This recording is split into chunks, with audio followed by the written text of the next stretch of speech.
जिन physical वालों ने पिछली क्लास अटेंड नहीं की उनको परेशान होने की ज़रूरत नहीं। अभी जो हमारी बातें होंगी उनका पिछली बातों से कोई ताल्लुक़ नहीं है। और आज हम एक बड़ी इंपॉर्टेंट डिस्कशन शुरू करने लगे हैं लेसी के एतबार से। लेसर के एतबार से जो हमने डिस्कशन की थी, पहले उसको समराइज़ कर लें, और जो लेसी के एतबार से डिस्कशन की थी उसको भी ज़रा जहन में ले आएँ। Page 64, page 64।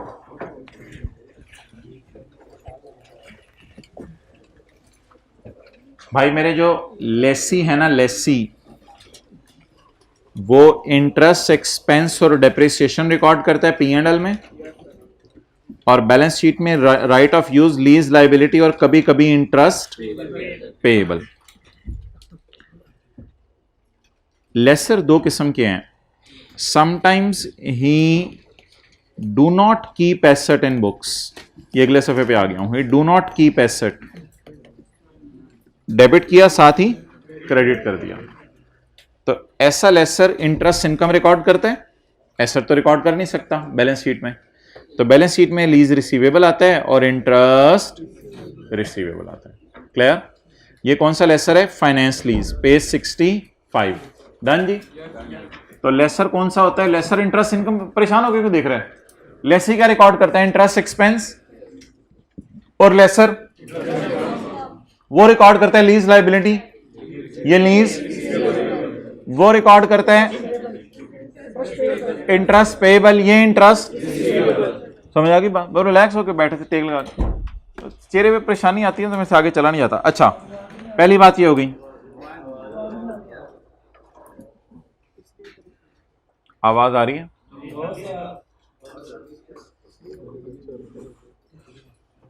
अच्छा, तो भाईजान मैं ये कह रहा था पिछले सफे पे, लेसी क्या रिकॉर्ड करेगा? इंटरेस्ट, एक्सपेंस और डेप्रिसिएशन। और आपको एक चीज भी मैंने याद कराई थी, राइट ऑफ यूज P&L में जाके अंडे देते हैं डेप्रिसिएशन, और लीज लाइबिलिटी P&L में जाके अंडे देती है इंटरेस्ट एक्सपेंस। क्लियर? लेसर का ऑपोजिट है। लेसर उधर क्या रिकॉर्ड करा होता है फाइनेंस लीज में? इंटरेस्ट इनकम, और लीज लाइबिलिटी या लीज रिसीवेबल, और साथ साथ इंटरेस्ट रिसीवेबल। ऑपरेटिंग लेसर क्या करता है? ऑपरेटिंग लेसर वो रेंटल इनकम रिकॉर्ड करता है और डेप्रिसिएशन एक्सपेंस, और बैलेंस शीट में PPE रिकॉर्ड करता है। और अगर आया कमाया में फर्क हो तो कभी कभी रेंट रिसीवेबल, कभी कभी अनअर्न्ड रेंटल। तो ये सारी हमने बातें की थी। लेसर कितने किस्म के हमने पढ़े हैं? दो किस्म के, फाइनेंस और ऑपरेटिंग। अच्छा जी, आज हम बात करने लगे हैं, पता नहीं क्या चल रहा होता है, क्या आ जाता है और क्या हो रहा होता है और क्या चाहते हैं। अच्छा,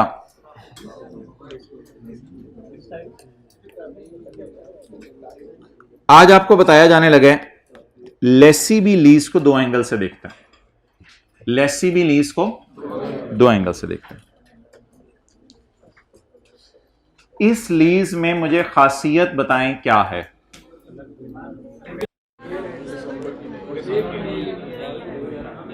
क्या मैं इसको कह सकता हूं ये लीज 1 साल से कम की है? क्या मैं कह सकता हूं lease is for a period of less than 1 year?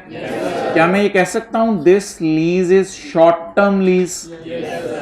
अगर लीज शॉर्ट टर्म लीज है और आपने एसेट 9 महीने, 10 महीने, 11 महीने के लिए किराए पे लिया, भाई को उठाएं। अगर लीज शॉर्ट टर्म है, 9 महीने, 10 महीने, 11 महीने के लिए आपने एसेट किराए पे लिया है, तो क्या ऐसे एसेट को बैलेंस शीट में शो करना चाहिए? एक चीज आपने 4 महीने के लिए किराए पे ली, आप उसे बैलेंस शीट में शो करें? कोई तुक नहीं बन रही। क्या आप उसके ऊपर जो है वो डेप्रिसिएशन रिकॉर्ड करें? आपने 4 महीने, 5 महीने, 6 महीने, 9 महीने, 10 महीने, 11 महीने, 11.5 महीने, पौने 12 महीने के लिए अगर कोई चीज एसेट लीज पे ले लिया, तो इस लीज को क्या कहेंगे? Short term lease.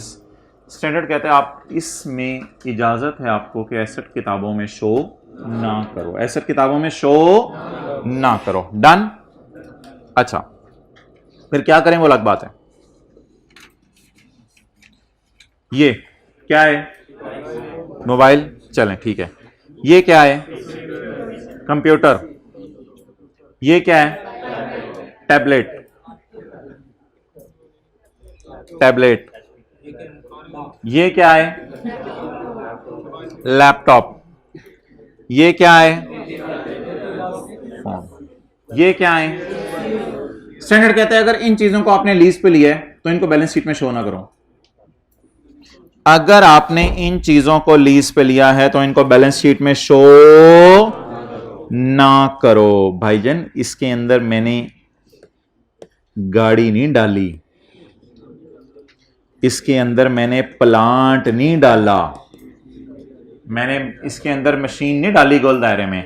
स्टैंडर्ड कहते हैं अगर आप इन चीजों को लीज पे लो, इन चीजों को लीज पे लो, तो right of use balance sheet में शो करने की अगर आपका दिल चाह रहा है नहीं करना तो ना करो, कहते हैं आपकी मर्जी है, कोई मसला नहीं। मटीरियलिटी कॉन्सेप्ट, मटीरियलिटी कॉन्सेप्ट ये सारे के सारे स्टैंडर्ड कहता है लो वैल्यू एसेट है। लो वैल्यू के लाख डेढ़ का मोबाइल आ जाता है, लो वैल्यू। 2-3 लाख का लैपटॉप आ जाता है, कहते हैं लो वैल्यू। टैबलेट 70-80 हजार का आ जाता है, कहते हैं लो वैल्यू। कुर्सियां जो है वो 20-30 हजार की आ जाती हैं, कहते हैं लो वैल्यू। तो ये तो लोएस्ट वैल्यू हो गया ना ये तो, बल्कि तो स्टैंडर्ड कहता है ये एसेट्स कौन से हैं जी? तो लो वैल्यू एसेट्स को भी बैलेंस शीट में शो करने की अगर आपका दिल चाह रहा है नहीं करना तो बेशक ना करो, यानी राइट ऑफ यूज बुक करने की जरूरत नहीं है। लेसर 5 टेस्ट लगा के डिसाइड करता था कि लीज फाइनेंस है या ऑपरेटिंग। लेसी के लिए कोई बाइफर्केशन नहीं है फाइनेंस या ऑपरेटिंग। लेसी के लिए 2 अलग चीजें अवेलेबल हैं। अब पूरी बात की समरी आपने बड़े गौर से सुननी है।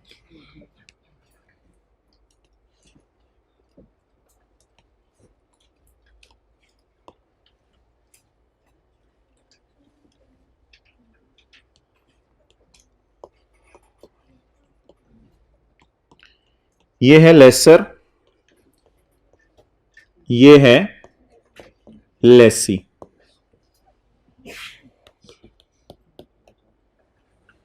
जब भी कभी लीज शुरू होगी तो लेसर मुंह उधर कर लेगा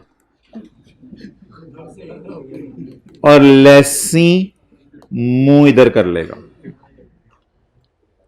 ये दीवार है दरमियान में।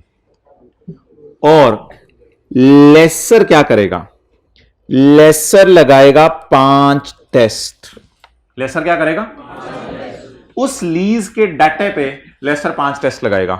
5 टेस्ट लगा के डिसाइड करेगा या तो फाइनेंस है या ऑपरेटिंग है, या फाइनेंस है या ऑपरेटिंग है। और आप थोड़ा सा जरा साइड पे हो।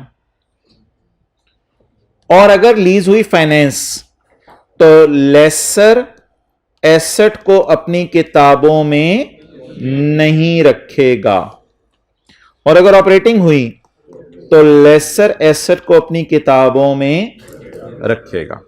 यह किसकी सोच हो गई? लेसर की सोच। अब किसकी बात होने लगी है? लेसी की। लेसी देखेगा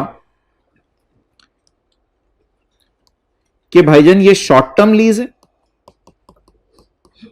यानी साल से कम की है, या मेरा एसेट, और या मेरा एसेट क्या है? लो वैल्यू एसेट। अगर ये शॉर्ट टर्म लीज है या लो वैल्यू एसेट है तो लेसी आपके पास एक चॉइस अवेलेबल है। क्या अवेलेबल है? चॉइस अवेलेबल है कि आप do not record right of use. आप राइट ऑफ यूज को किताबों में show, but this is choice, this is choice guys, choice guy, choice guy, this is choice, this is not mandatory, this is not mandatory, that is mandatory. Lessor बूथा इधर कर, इधर आ, हमारे पास आ, खड़ा हो जाए इधर सीधा। अच्छा, लेसर 5 टेस्ट लगाएगा। 5 टेस्ट लगाने में 5 के 5 का जवाब नो आएगा। लेसर एसेट अपनी किताबों में रखेगा। चॉइस नहीं है, बाइंडिंग है इसके लिए। और लेसर ने 5 टेस्ट लगाए, 5 में से 1 का जवाब भी आ गया यस, तो लेसर ऐसा करेगा, एसेट को अपनी किताबों से निकाल देगा। लेसर के लिए ये ट्रीटमेंट बाइंडिंग है, इसलिए देखें परेशान लग रहा है। लेसर के लिए ये ट्रीटमेंट क्या है? बाइंडिंग है। लेसर के लिए ये ट्रीटमेंट क्या है? बाइंडिंग है। जिनसे पढ़ा नहीं जा रहा, ये लें। अच्छा, but for lessee will not ask 5 questions. Lessee दीवाना नहीं है 5 सवाल पूछे। लेसी की अपनी ही दुनिया है, अपनी ही दुनिया है। ये पूछेगा यार 12 महीने से कम के लिए तो मैंने एसेट लीज पे नहीं लिया, या एसेट सस्ता तो नहीं है। अगर इन दोनों में से कोई एक बात है, दोनों जरूरी नहीं होना, दोनों जरूरी नहीं होना। मैं ये नहीं कह रहा short term lease of low value asset, दोनों में से कोई एक बात भी हो। या लीज क्या है, 12 महीने से कम की है, या एसेट बेकीमत है। या लीज कम है या एसेट, आपके पास चॉइस है कि आप राइट ऑफ यूज को बैलेंस शीट में शो ना करो। अगर आप फिर भी जिद करते हो कि मैंने राइट ऑफ यूज को बैलेंस शीट में शो करना है, फिर आप शॉर्ट टर्म लीज में करना चाहते हो, करो, अगर आपकी मर्जी है। फिर आप दीवानावार होगे, 3 किस्तें होंगी एक महीने की, 3 महीने की किस्तों को डिस्काउंट कर रहे होगे, अमोर्टाइजेशन शेड्यूल 3 महीने का बना रहे होगे। स्टैंडर्ड कह रहे पागल हो गया, करने दो, करता तो ठीक है। करना चाहते हो करो, कोई मसला नहीं। राइट ऑफ यूज शो करो, लीज लाइबिलिटी शो करो, करना चाहते हो करो। लेकिन आपको स्टैंडर्ड कहता है मैं एक रिलैक्सेशन दे रहा हूं।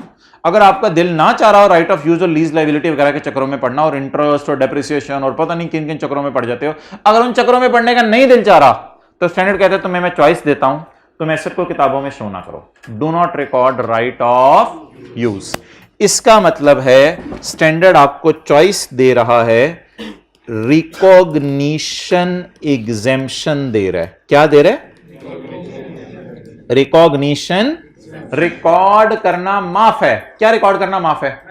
Right of use. और भाईजान ये सिंप्लीफाइड अप्रोच होगी। ये कौन सी होगी? इसमें P&L में रेंट एक्सपेंस नजर आ रहा होगा, इसमें इंटरेस्ट और डेप्रिसिएशन नजर नहीं आ रही होगी। इसमें P&L में क्या नजर आ रहा होगा? Rent expense. ये नोट कर लें, फिर इसके सवाल करने शुरू करते हैं। पहले जिसने तस्वीर खींचनी है तस्वीर खींच ले, फिर मैं जूम करने लगाऊं ताकि लेसर अलग शो कर दूं, लेसी अलग शो कर दूं। मैं इसे करा देता हूं।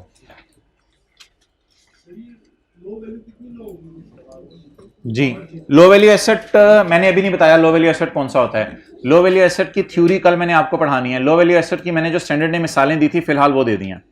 बाकी क्या लो वैल्यू है क्या नहीं है, इसमें हमारी 10 से 12 मिनट बहस होगी, फिर पता चलेगा क्या लो वैल्यू है क्या नहीं है। हाँ, शॉर्ट टर्म लीज में तो आप गाड़ी भी 3 महीने के लिए लीज पे ले लें तो शॉर्ट टर्म लीज है। शॉर्ट टर्म लीज के लिए लो वैल्यू एसेट होना जरूरी नहीं है। शॉर्ट टर्म लीज क्या है? बस 12 महीने से कम की। अभी सारी एग्जांपल्स आपको करवाने लगा हूं। अब लेसर का पर्सपेक्टिव नोट कर लें, फिर मैं लेसी का पर्सपेक्टिव नोट करवाता हूं।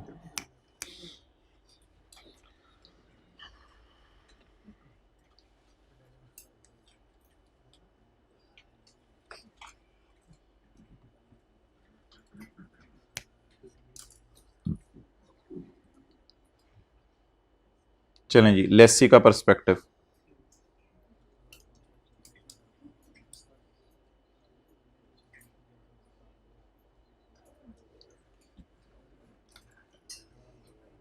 अच्छा, स्टैंडर्ड में पहले कभी आपने जिंदगी में पढ़ा चॉइस भी होती है और कुछ चीजें बाइंडिंग भी होती हैं।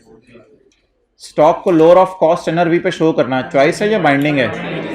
बाइंडिंग है। FIFO या वेटेड एवरेज यूज करना चॉइस है। तो स्टैंडर्ड में, हर स्टैंडर्ड में चॉइस भी होती है, कुछ चीजें बाइंडिंग में होती है। लेसर के मॉडल्स बाइंडिंग है, लेसर के मॉडल्स बाइंडिंग है, लेकिन जो लेसी के मॉडल्स हैं वो चॉइस अवेलेबल है। अगर छोटा मोटा एसेट है, लो वैल्यू, या फिर लीज ही 2-3-4 महीने की है तो आपकी मर्जी है, मुश्किल अकाउंटिंग ना करें। मुश्किल अकाउंटिंग शायद इसलिए date, installment, principal, interest, balance, पता नहीं क्या क्या एंट्रीज करो, हमें तो अब आसान महसूस होती है, लेकिन स्टैंडर्ड कह रहा है ये थोड़ी सी लंबा काम होता है। अगर आप इन चक्रों से अवॉइड करना चाह रहे हो तो अवॉइड कर लो, कोई मसला नहीं। There is no word of finance and operating for lessee. Finance और ऑपरेटिंग का लफ्ज किसके लिए नहीं है? ये किसके लिए है? लेसर के दोनों मॉडल बाइंडिंग हैं और लेसी के जो चॉइस अवेलेबल है इस तरफ आना चाहे तो आ सकते हैं, वरना बेहतर है लेसी आमतौर पे पता है होता क्या, ऑर्गेनाइजेशंस में ना सारे एसेट्स को ही आरओयू लीज लायबिलिटी बुक हो रही होती है। तो कंप्यूटर सिस्टम ही आपने ऐसे सेट किया होता है कंप्यूटर में सॉफ्टवेयर कि सारी चीजें आरओयू लीज लायबिलिटी में डालता रहता है। तो फिर लोग आसानी के लिए छोटी मोटी लीजें भी आरओयू और लीज लायबिलिटी रिकॉर्ड करते रहते हैं। हालांकि आसानी ये है कि अगर अब आप चाहें तो छोटी मोटी लीजों को आरओयू और लीज लायबिलिटी के तौर पर रिकॉर्ड ना करें। अच्छा, अब सारी बात की समरी ये बन गई कि लेसी के लिए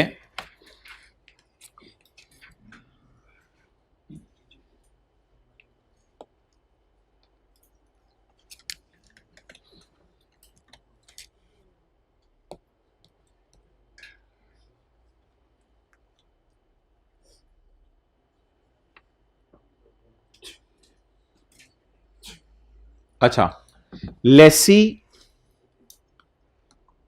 अगर शॉर्ट टर्म लीज करेगा या लो वैल्यू एसेट लीज पे लेगा, तो इन दोनों सूरतों में इसके पास क्या अवेलेबल है?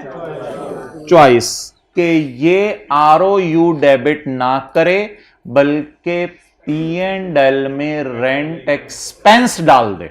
P&L में डायरेक्ट क्या डाल दे? Rent expense. चलें जी शुरू करें सवाल, पेज 44।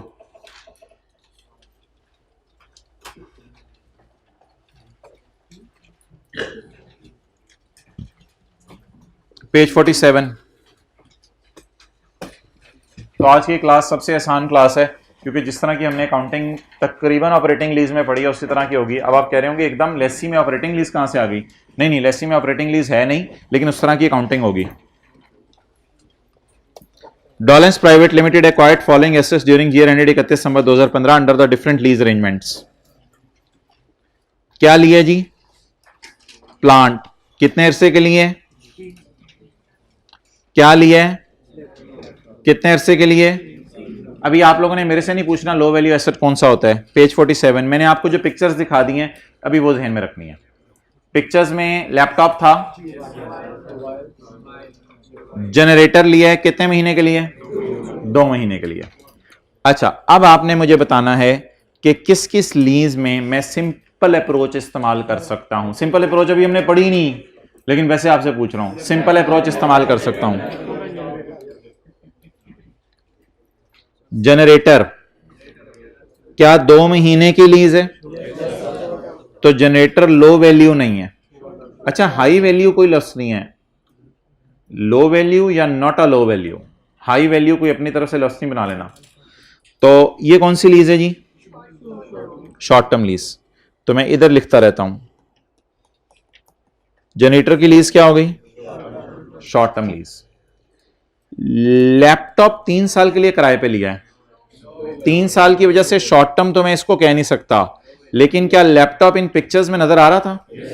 तो ये ऑर्गेनाइजेशन जहां करोड़ों के प्लांट खरीद रही होती है तो वहां ऑर्गेनाइजेशन के लिए लाखों का लैपटॉप एक लो वैल्यू एसेट है। तो लैपटॉप क्या हो गया जी? लो वैल्यू एसेट। अब सवाल में लिखा नहीं हुआ, लेकिन मैं आपको चॉइस वाली अकाउंटिंग कराऊंगा।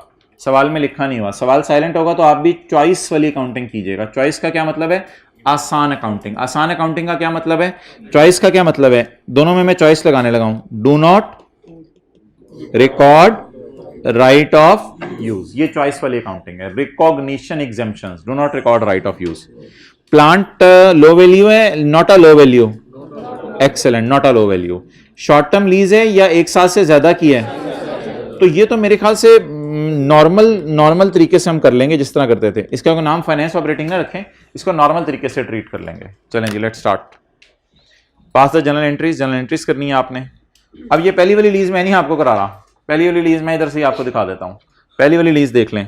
प्लांट के लिए स्काई ब्लू में यूज कर लेता हूं। प्लांट जैकम जनवरी 15 को लीज पे लिए, कितने साल के लिए? और 90,000 का किराया है, और छुपा हुआ रेट कितना? Interest rate 10%। तो प्लांट में क्या करेंगे? बस जबानी सुन लें। 90,000 का किराया पकड़ेंगे, 3 साल पे डिस्काउंट करेंगे, 3 किस्तें हैं, तो 223,817 223,817 पीवी आ जाएगी, और 90,000 रेंटल आ जाएंगे, और 0 पे अमोर्टाइजेशन शेड्यूल बंद हो जाएगा। अच्छा, इसके बाद ये वर्किंग 1 और 2 हो गई। वर्किंग 1 और 2 मैं व्हाइट बोर्ड पे नहीं करूंगा।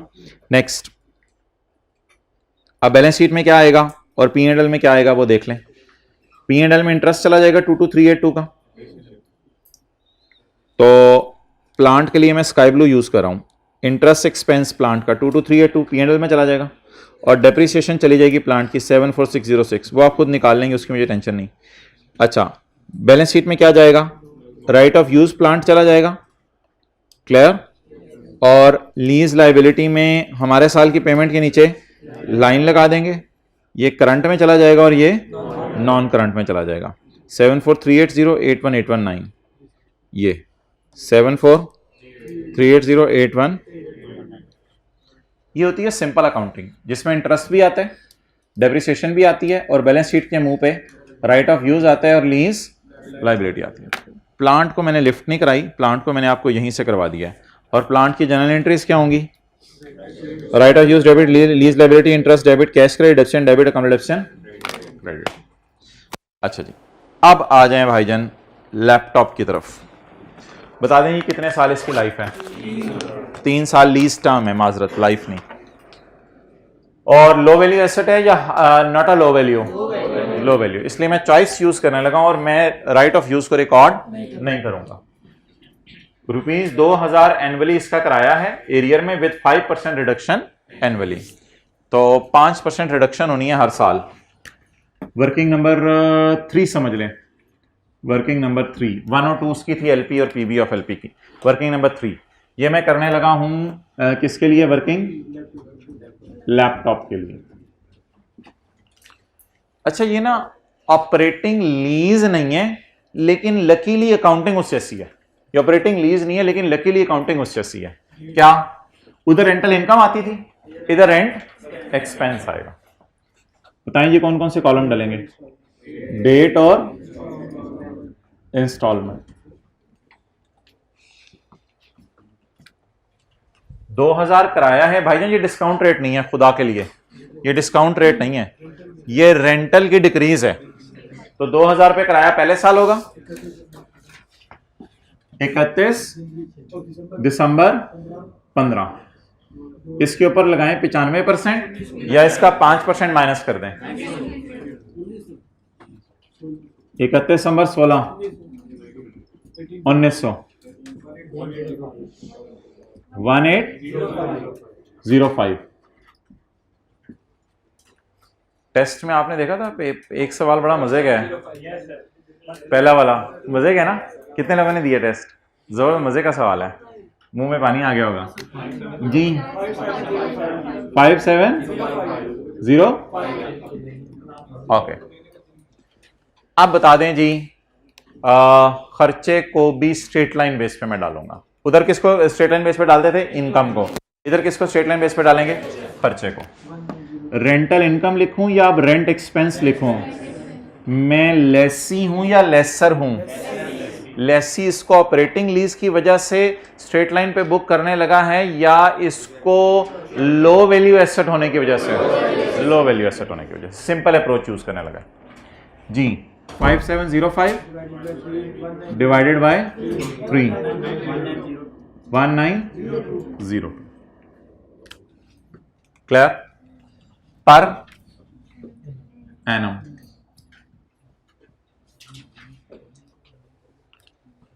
अब एंट्रीज इसकी वही कौन सी? कैसी कैसी? नहीं, आया कमाया नहीं, गया खर्च हुआ। बड़े हो गए अब आप। तो आया कमाया नहीं, गया खर्च हुआ।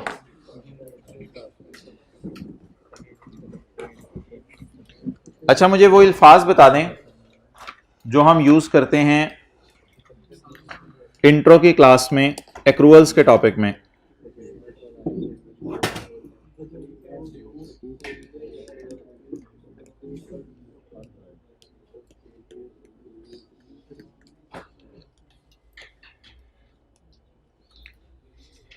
अगर आप के पास, अगर आप किसी को चीज बेच दें और पैसे ना आए तो इसे क्या कहते हैं?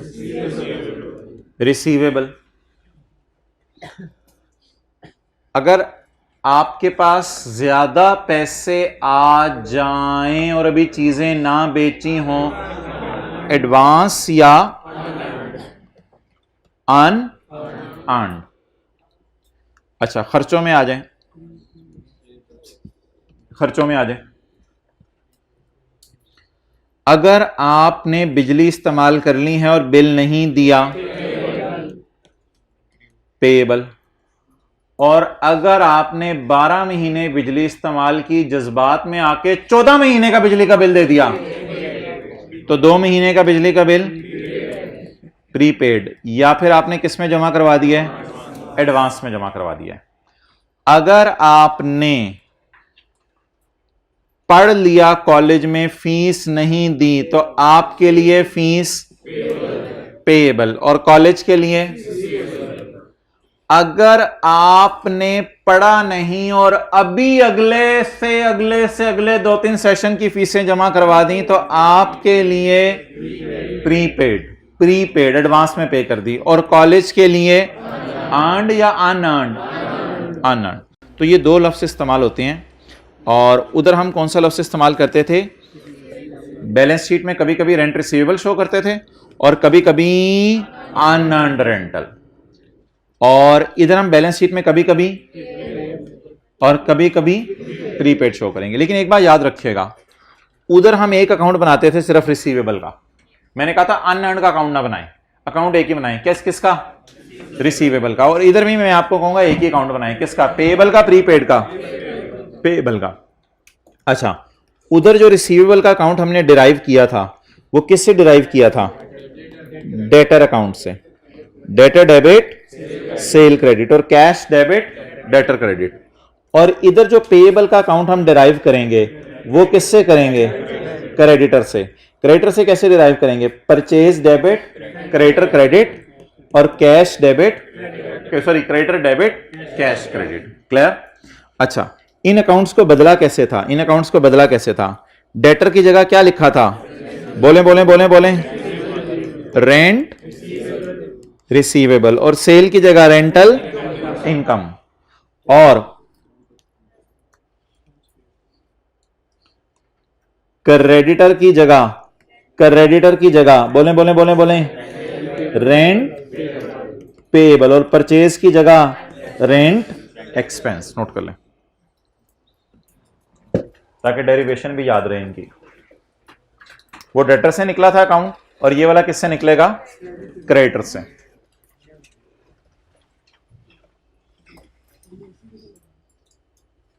इसी कौन सा बंद करवाना है, विंग्स ऊपर करवा देता हूं। अहमद, एक एसी का रिमोट लेके आए। ये कौन सी कंपनी का है, नहीं ये ग्री का नहीं है, ग्री का, ये भी ग्री का रिमोट लेके आए, और ग्री का रिमोट लेके आए।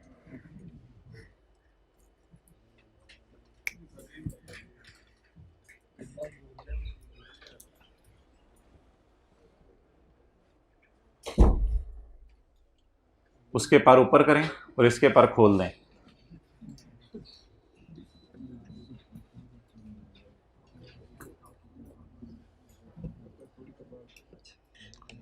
चलें जी, एंट्रीज क्या बनी, जल्दी जल्दी जल्दी।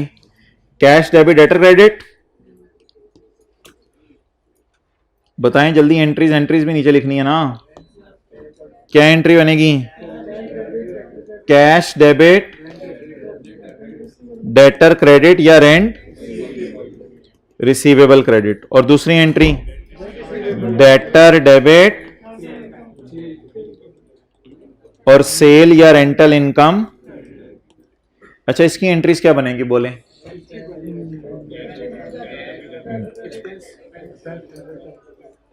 आया, कमाया, गया और खर्च हुआ। बोलें जाने की एंट्री। और यार एंट्री, टी अकाउंट देख के एंट्री नहीं बनानी आती यार, हद हो गई यार। Creditor debit cash credit, creditor debit cash credit. Sir ये कौन सा पेएबल है जो क्रिएट हुआ नहीं, पहले ही डेबिट हो रहा है। और चुप कर जो, खैर है। Rent payable debit cash credit, और दूसरी तरफ रेंट एक्सपेंस डेबिट और रेंट पेएबल क्रेडिट।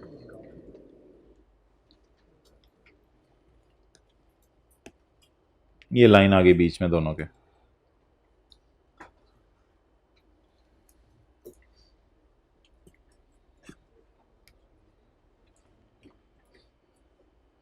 आया कमाया गया खर्च हुआ। वैसे आई एग्री विद यू कि एंट्रीज रिदम से चले ना तो ज़्यादा अच्छी लगती हैं, बट हमें पता है एडवांस के सवाल भी आ जाते हैं, इसलिए थोड़ी सी हम नॉन रिदमिक चला रहे हैं एंट्रीज को। लेकिन ज़रा रिदमिक चला के देख लेते हैं ताकि नॉन रिदमिक पेपर में वहाँ से डिराइव हो जाए। तो एंट्री क्या पड़ी थी? Debtor debit cell credit, cash debit debtor credit. तो बस मैं कह रहा हूँ इसकी तरतीब बदल दें, कैश डेबिट डेटर क्रेडिट पहले करते हैं, डेटर डेबिट सेल क्रेडिट बाद में कर दें। और इधर भी सादा सी entries, rent expense debit rent payable credit, पहले पेएबल बुक करें फिर पेएबल डेबिट कैश क्रेडिट, लेकिन इसका थोड़ा सा रिदम बदल दें, rent payable debit cash credit और rent expense debit rent payable credit. Okay, अब एंट्रीज तो ज़बानी ज़बानी बताएं आप। गया खर्च हुआ, जाने की बताएं, क्रेडिटर डेबिट कैश क्रेडिट की तरह की कोई एंट्री बता दें। Rent payable debit cash credit, और इसकी rent expense debit rent payable credit, rent payable debit cash credit, rent expense debit rent payable credit, rent payable debit cash credit, rent expense debit rent. लेकिन मुझे नहीं पता कि in the end prepaid आए या payable आए, वो T count बना के मैं देखूंगा रेंट पेएबल में कि प्रीपेड आता है या पेएबल आता है। चलें जी, एंट्रीज किसकी एंट्रीज करनी है? लैपटॉप की। 31 दिसंबर 15 गया, कैश गया, कितना जी? 2000। और खर्चे की एंट्री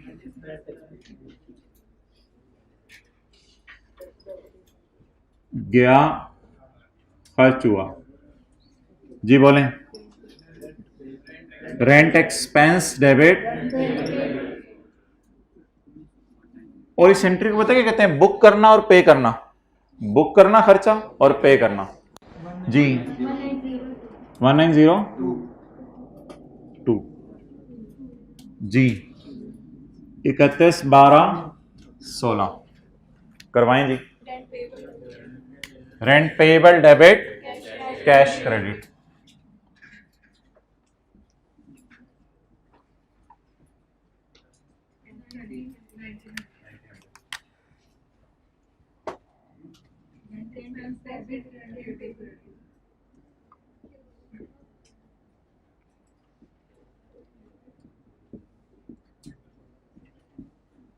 जी 1902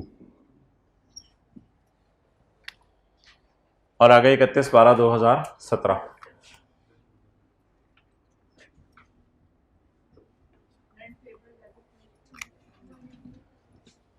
कैश ये है, खर्चा ये है।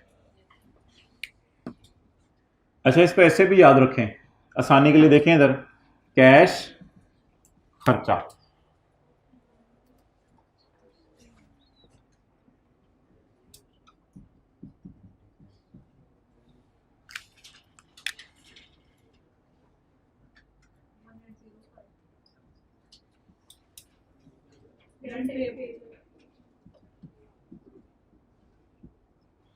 जी।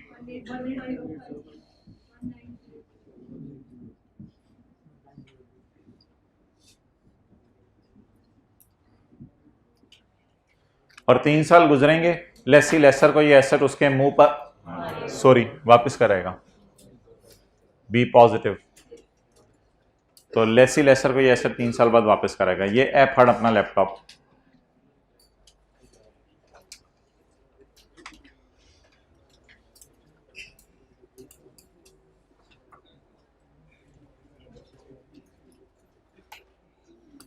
अच्छा जी,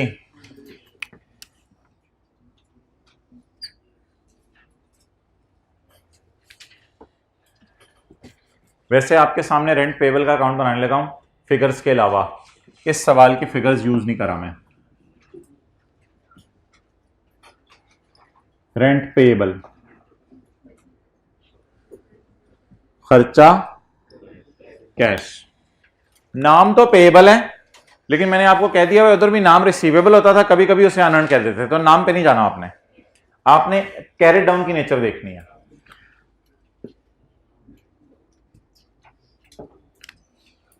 बताएं, पेएबल की नेचर बरकरार रही या पेएबल की नेचर हिल गई? कैसे बरकरार रही? कैसे बरकरार रही? आपका किराया बनता कितना था जो देना था? 10, लेकिन आपने दिया कितना?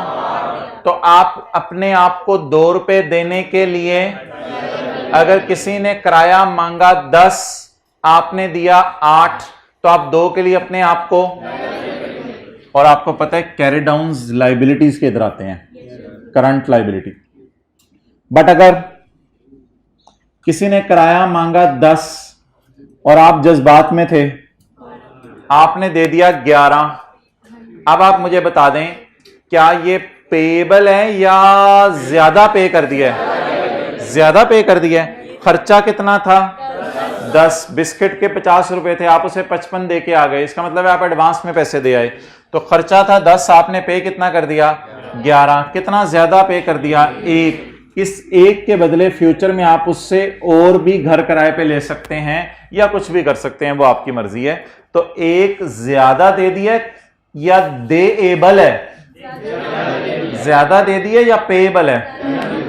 तो अब ये कैरी डाउन इधर आएगा। इधर तो भाईजान एसेट्स के कैरी डाउन आते हैं, लैंड का कैरी डाउन, बिल्डिंग का कैरी डाउन, कैश का कैरी डाउन, फर्नीचर का कैरी डाउन, डेटर का कैरी डाउन, इधर तो एसेट्स के कैरी डाउन आते हैं। तो ये ऊपर लिखा होगा अकाउंट लायबिलिटी, लेकिन हम अपने समझने के लिए यहां क्या लिख दिया करेंगे? Current asset. तो ये मैंने आपको पेएबल और प्रीपेड की नेचर बता दी। इस सूरत में क्या आया करेगा? देख के बोलें, इस सूरत में क्या आया करेगा? पेएबल, 2 रुपए पेएबल है, और इस सूरत में प्रीपेड आया करेगा। ओके, चलें जी शुरू करें। खर्चा कितना है? 19, और दिया कितना है? ज्यादा दे दिया है, ज्यादा दे दिया है, पता नहीं क्या हुआ था, हमें ज्यादा दे दिया हमने, 2000 हमने दे दिया है। तो आप बता दें जी बैलेंसिंग किस साइड पे आ रहा है? अगर इस तरह पेपर में ना भी सोचें कि ज्यादा है कम है, तो कैरी डाउन इधर एसेट्स का ही आता है। नाम नहीं ऊपर बदलना, अकाउंट का नाम नहीं बदलना ऊपर। Carry down current asset, pre paid 98 balancing.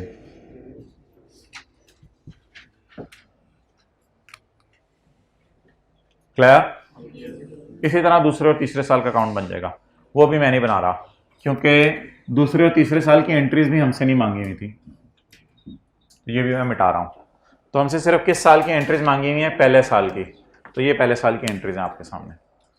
अब इस डेटे के बुनियाद पे मुझे पहले साल का P&L और बैलेंस शीट बनवा दें। बता दें ये खर्चे में कितना जाना है? 19, और बैलेंस शीट में 98। ये थी लो वैल्यू एसेट की अकाउंटिंग ट्रीटमेंट, जो दिखने में आपको ऑपरेटिंग लीज जैसी लगी, लेकिन ऑपरेटिंग लीज का लफ्ज यूज करना इसके लिए जायज नहीं है जी। SO CI और SO FP।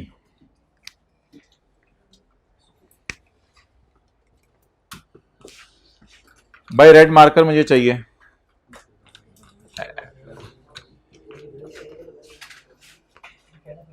चलो रहने तो मिल गया। अच्छा मुझे ना पहले ऐसा करें, वो जो ROU बता दें कितना था। ROU ब्लू मार्कर से नहीं है, ला दो। ROU कितना था? वो जो प्लांट था अभी दिखाया मैंने सारा, वो जो प्लांट अभी मैंने दिखाया था,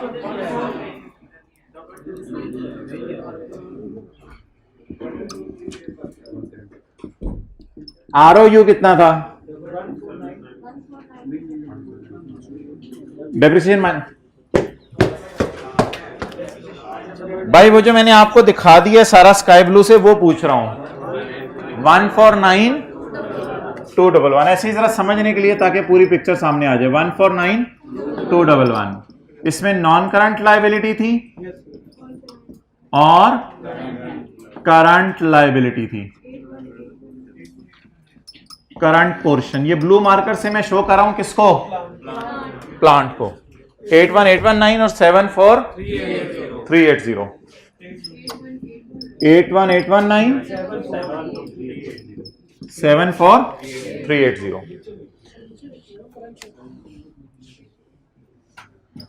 74380।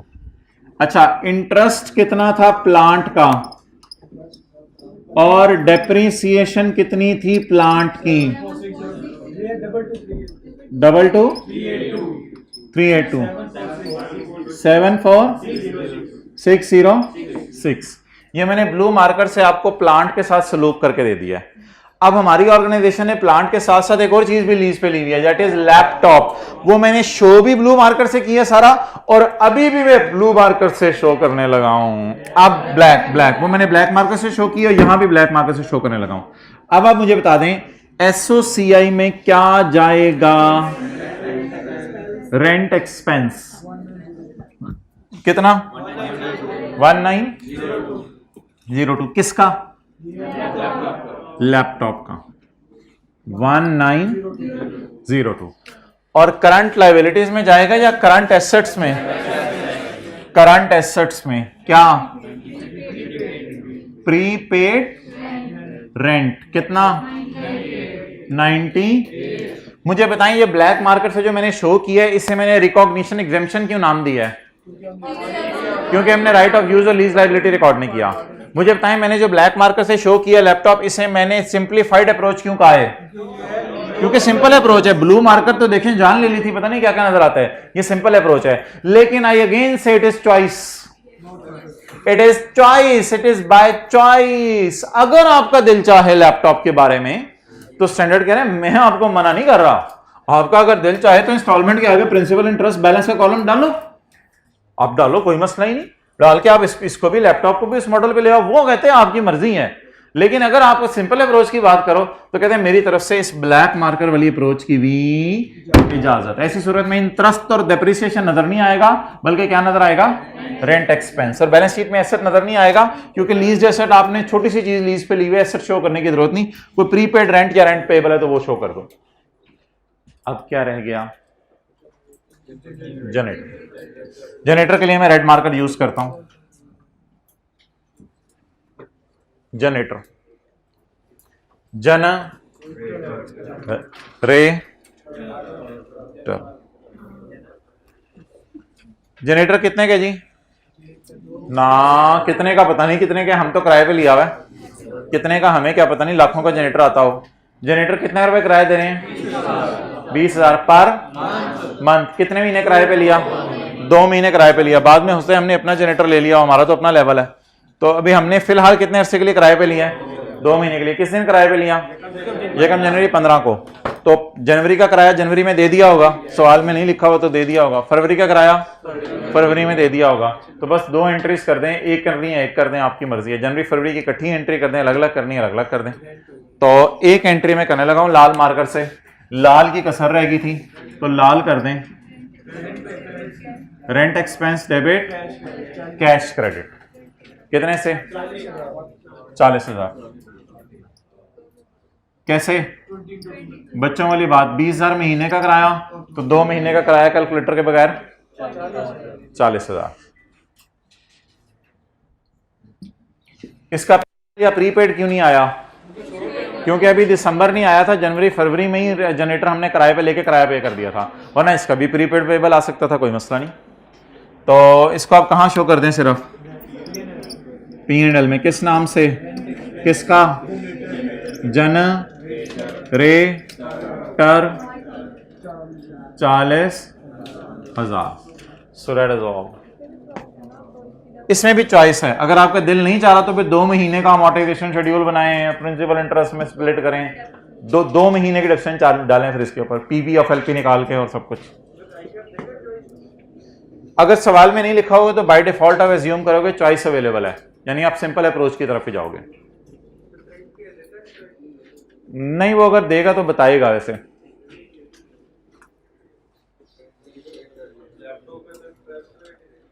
हाँ इंटरेस्ट रेट फिर देगा ना इनके।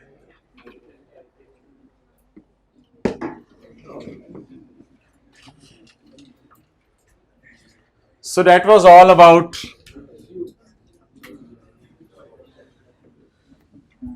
lessee। ब्लू में क्या है? पुरानी वाली लीज। हद हो गया, कॉन्सेप्ट बताया करें आप। ब्लू में क्या है? पुरानी वाली सादा वाली लीज। और ब्लैक में क्या है? चॉइस। कौन सी लीज? लो वैल्यू एसेट। और रेड में क्या है? Short term lease. Short term lease और लो वैल्यू एसेट की ट्रीटमेंट दिखने में ऑपरेटिंग लीज जैसी लगती है, लेकिन इसका नाम ऑपरेटिंग लीज नहीं रखना।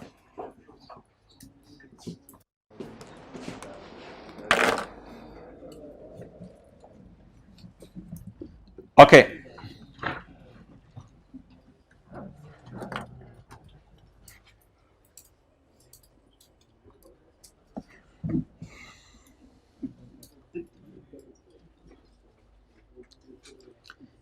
इधर भी हम कलर कर देते हैं ना खूबसूरत से। कौन कौन सा करना था? ब्लैक। ब्लैक करना था। किसको? इसको। और कौन सा करना था? लाल।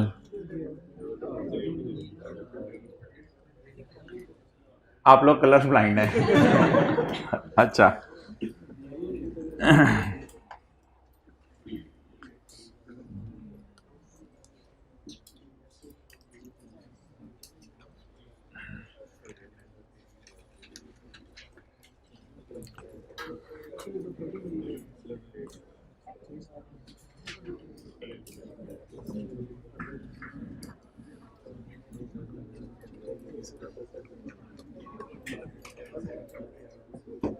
अच्छा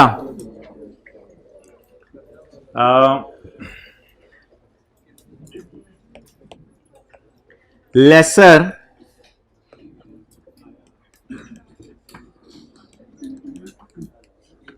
फाइनेंस लीज भी करता है, और we are just doing revision now.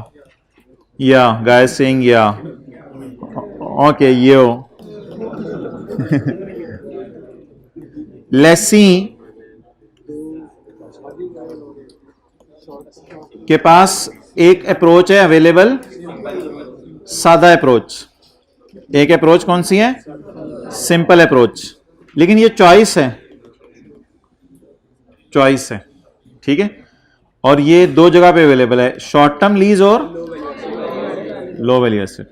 वरना आप इसका ना कोई नाम नहीं है, ये बस नॉर्मल लेसी की काउंटिंग है। तो बस इसको लेसी की काउंटिंग नाम दे दें, जो मर्जी नाम दे दें, सादा भी नाम देना इसकी तौहीन है। तो बहरहाल तौहीन कर देते हैं हम इसकी। सिंपल लेसी से सिंपल ट्रीटमेंट। अच्छा पढ़ें जी, बिस्मिल्लाह पूरा पढ़ लें।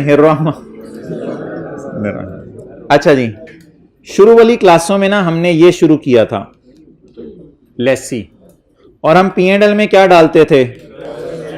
इंटरेस्ट और इनके बाप बैलेंस शीट में पड़े होते थे क्या? Right of use, lease liability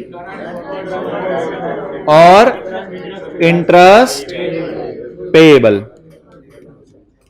okay ठीक है जी। इसके बाद मैंने आपको शुरू कराई थी फाइनेंस लीज।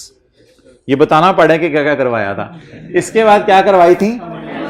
फाइनेंस लीज में इंटरेस्ट एक्सपेंस नहीं था, फाइनेंस लीज में इंटरेस्ट इनकम थी। ये वो सारा समरीज बनी हुई है नीचे, लेकिन मैं बनी हुई को बना रहा हूं क्योंकि भाई ने तो परेशान कर दिया था मुझे उस दिन।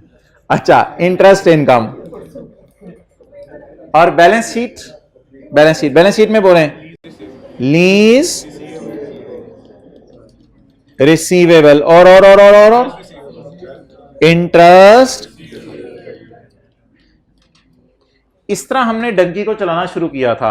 यानी पहले हमने सिंपल लेसी पढ़ा था, फिर हमने फाइनेंस लीज लेसर पढ़ा था, फिर चलते चलते पता नहीं 2 दिन से हमें क्या हुआ था, ऑपरेटिंग लीज लेसर पढ़ रहे थे। तो उसमें क्या हुआ था? आप साइड पे तशरीफ़ रखें, लेसर आ रहे हैं। जी जी मैं जा रहा हूँ, मुझे निकाल ही दो जी। लेसर बोले बोले बोले बोले P&L रेंटल इनकम छिक के रखा करे काम को, और डेप्रीसिएशन। और बैलेंस शीट में अगर किराया नहीं आया, नॉन करंट बंदा ला ले जुत्ती ते पाले जुत्ती। Okay guys, PP. अच्छा गुड। और बोले बोले बोले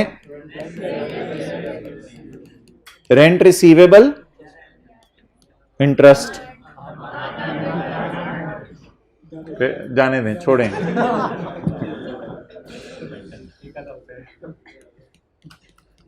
अनअर्न्ड रेंटल, डन। अच्छा आप ना कभी जिंदगी में इधर लेवल चेक करें, ये इधर जाके इंटरेस्ट देता है और बस, और ये इधर जाके डेप्रिसिएशन देता है, और ये इधर जाके इंटरेस्ट देता है, और ये इधर जाके डेप्रिसिएशन देता है, और ये रिसीवेबल और अनअर्न्ड की इधर रेंटल इनकम पड़ी होती है। तो चीजें बड़ी मैच कर रही हैं, आप लोग ही मिसमैच करते हैं। ओके, आज जो आखिरी अकाउंटिंग मैंने की है वो अगर किसी को याद हो, उसमें क्या क्या है? P&L में क्या है? Rent expense. Right of use नहीं आना बैलेंस शीट में। रेंट प्रीपेड या रेंट पेबल। ठीक है जी। अब मैं आपको 1 मिनट दे रहा हूं, नोट कर लें जल्दी जल्दी जल्दी जल्दी। खुद ही नोट करें ना, अब देख के क्या नोट करते हैं, तो कमाल है, खुद ही नोट करें। I am giving you 1 minute. जो नोट कर ले हाथ खड़ा करके बता दे।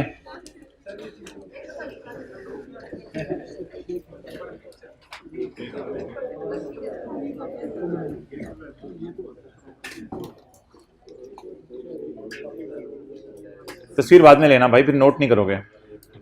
खुद नोट करें जी जल्दी। सोतों को जगा दें, जो सोता है वो खोता है। खो देता है, यानी आप अगर दूसरी तरफ लेके जा रहे हैं तो मैं भी दूसरी तरफ ले जाता हूं।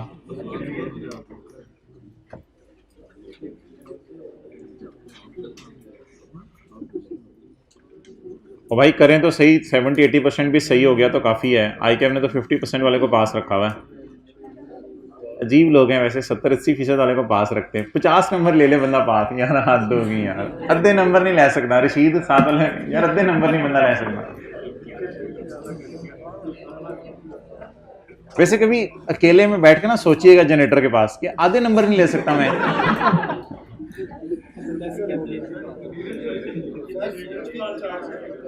अच्छा, जो लोग सीरियस हैं मुझे बता दें अगर हो रहा है तो। ठीक है, जल्दी। लेसर हो गया, ठीक है, लेसी की तरफ आए।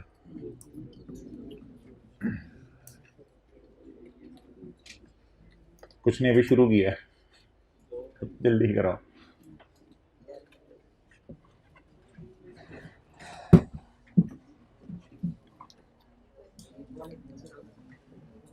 यार ये अगर मैं इधर गूगल पे शूज लिखूं तो बुरा तो नहीं लगेगा?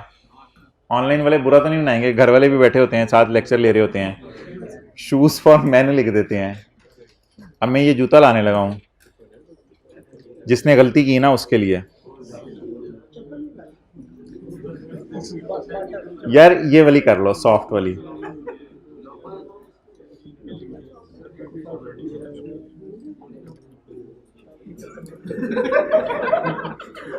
क्या कहा इसने, मुझे भी बताना।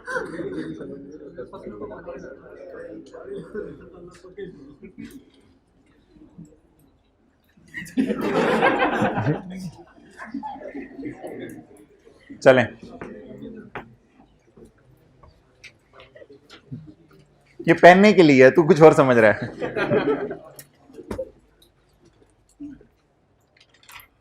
सिंपल वाला लेसी जिसका गलत हुआ ना, उसको तो क्लास से निकाल दिया जाएगा। सिंपल वाला लेसी जिसका गलत हुआ। वेल डन भाई। जो साथ साथ कर रहा था।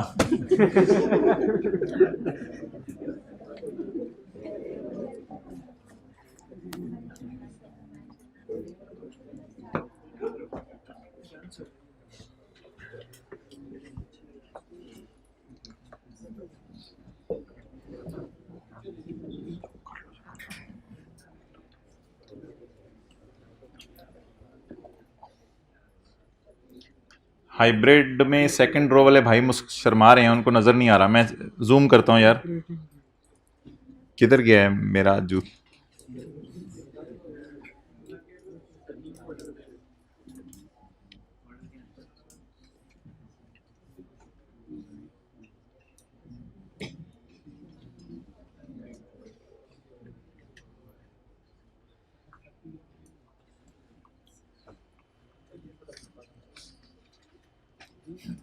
यार जूते की तस्वीर खींच रहा है यार, जान में यार। ओके, जिनको तो पढ़ गए हैं वो समरे में हैं। पढ़े में हम अबू से थप्पड़ थप्पड़ तो, अबू के थप्पड़ तो खेती के लिए पानी का काम दे। अच्छा, लेसर, पहले लेसर की तस्वीर खींच लो भाई, जब बाद में लेसी के अलग पैसे हैं। अच्छा, लेसर की फाइनेंस लीज क्या क्या आएगा? इंटरेस्ट इनकम और लीज रिसीवेबल और इंटरेस्ट रिसीवेबल। और लेसर की ऑपरेटिंग लीज में क्या आएगा? PP, rent receivable, unearned rental और रेंटल इनकम और डेप्रिसिएशन। और लेसी की P&L में इंटरेस्ट और डेप्रिसिएशन, और बैलेंस शीट में राइट ऑफ यूज और उधर P&L में रेंट एक्सपेंस और इधर रेंट प्रीपेड या पेएबल।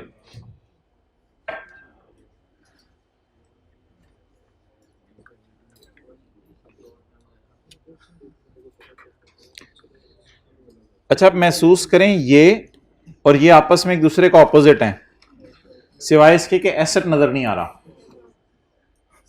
और ये भी अगर आप महसूसमेंट करें, ये और ये भी दोनों ऑपोजिट हैं एक दूसरे का, सिवाय इसके कि अब इधर एसेट नजर नहीं आ रहा। बस ये दोनों ऑपोजिट दिखने में आपको लग रहे हैं। ओके, अब मैं आपको 2 सवाल दे रहा हूं, वो 1 से 2 मिनट में आपने करने हैं, जिसमें आपने डिसाइड करना है कि लेसर लीज को कैसे क्लासिफाई करेगा और लेसी लीज को कैसे क्लासिफाई करेगा।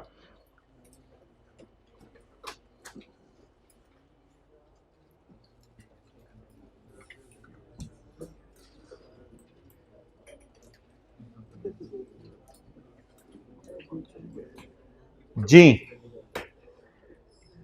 a leasing company leased out a chair costing 30,000 for 5 years. Its useful life is 6 years. Classify lease from lessee viewpoint, classify lease from lesser viewpoint. Take approximately 1 to 2 minutes. Do not watch the solution, just watch on whiteboard and try to conclude. मैं कह रहा हूं कि ये कर दें जरा।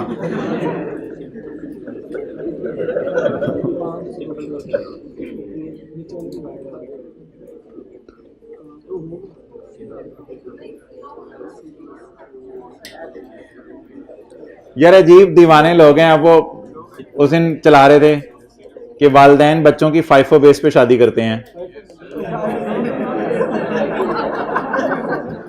अच्छा, चलो चलो चलो, लाइफो पे करते हैं। छोटा बच्चा कहते हैं मेरी पहले शादी कर दो, हद होगी। अच्छा तो बस, a leasing company leased out a chair costing rupees 30,000 for 5 years. Its useful life is 6 years. Classify lease from lessee viewpoint, lesser viewpoint. भाई 5 सवाल लेसर के आपसे पूछने लगा हूं। 5 सवाल, 1 minute. Useful life, lease term. अच्छा, अब जरा थोड़ा सा ना वॉल्यूम लो के साथ। 5वें साल के एंड पे लेसी को एसेट मुफ्त में मिल जाएगा?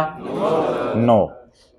5वें साल के एंड पर लेसर के सवाल पूछ रहा हूं। 5वें साल के एंड पर लेसी बाजार से कम पैसे देके एसेट खरीद सकता है और ये रीजनेबली सर्टन है वो खरीद सकता है? नो, ऐसी कोई जिक्र सवाल में नहीं है। तीसरा सवाल, अगर मैं क्या कहते हैं लीज टर्म को यूजफुल लाइफ पे डिवाइड करूं तो क्या जवाब मेरा 75% से ज्यादा आ रहा है? अगला सवाल लगाने की जरूरत ही नहीं, चौथा सवाल लगाने की जरूरत ही नहीं। असल में रेंटल वगैरह भी नहीं दिए हुए ना, तो चौथा सवाल अभी लग ही नहीं सकता। तीसरे का जवाब क्या आ गया है? तो इसका मतलब है लेसर कौन सी लीज कहेगा? फाइनेंस। लेसर कौन सी लीज कहेगा? फाइनेंस। क्लियर? अगला सवाल, अब लेसी के एंगल से सोचें। लेसी के एंगल से 5 सवाल नहीं पूछने। क्या ये शॉर्ट टर्म लीज है? शॉर्ट टर्म का है, 5 साल की लीज है। क्या ये चेयर उस तस्वीर में थी जो मैंने दिखाई है? क्या ये लो वैल्यू एसेट है? तो फिर लेसी क्या करेगा?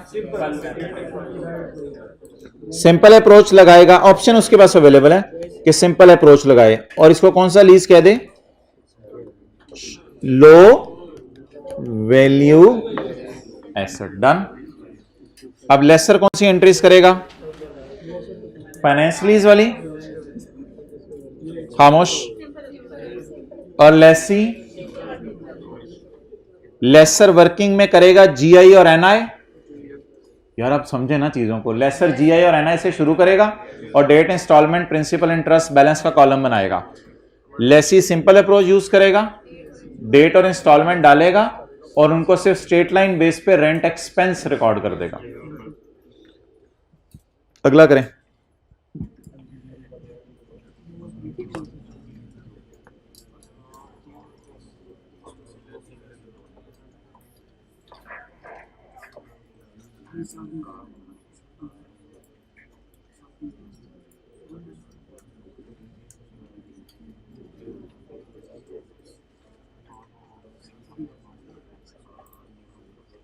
जी, a leasing company leased out a car costing rupees 3 million for 3 years. Useful life is lease rentals are 5 lakh payable per annum. Classify lease from lesser viewpoint. पहला सवाल, क्या तीसरे साल के एंड पे चीज लेसी को मिल जानी है? दूसरा सवाल, क्या तीसरे साल के एंड पे लेसी बाजार से कम पैसे देके बाकी 7 साल के लिए खरीद सकता है और ये ऑप्शन एक्सरसाइज करना उसके लिए रीजनेबली सर्टन है? ऐसा कुछ नहीं लिखा हुआ। 3 को 10 से डिवाइड करें, जवाब 30% आ रहा है, तो इसका मतलब है 3 को 10 से डिवाइड करें तो जवाब 75% से। अच्छा, अगला ना असल में डिस्काउंट रेट अवेलेबल नहीं है, लेकिन अगर आप 5 लाख को 3 से डिवाइड करें तो 15 लाख को जब आप डिवाइड करें 30 लाख से, एलपी को एफवी से डिवाइड करें तो जवाब कम आ रहा है 90 से। तो जब पीवी ऑफ एलपी को डिवाइड करेंगे तो और ज्यादा कम हो जाएगा। ओ यार हद होगी।